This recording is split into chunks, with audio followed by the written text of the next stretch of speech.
Tem história que assusta, não pelo que aparece, mas pelo que simplesmente some. Lá no sul do Brasil, o povo começou a comentar um caso estranho de uma senhora chamada Maria de Fátima, uma mulher já de idade que vivia num asilo numa cidade tranquila chamada Dois Irmãos. Dizem que a família tinha visitado ela naquele mesmo dia. Mas quando foram embora, perceberam que a velha Maria estava com os machucados, marcas roxas nos braços. Aquilo deixou todo mundo inquieto.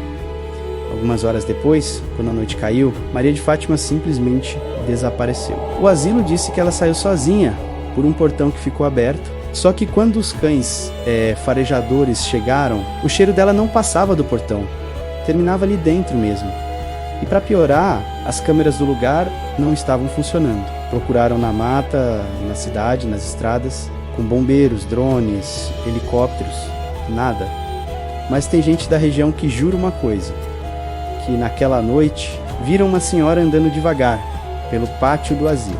Mesmo depois que já tinham dado falta dela, e até hoje ninguém sabe se Maria de Fátima saiu dali, ou se de algum jeito estranho ela nunca conseguiu sair. E você?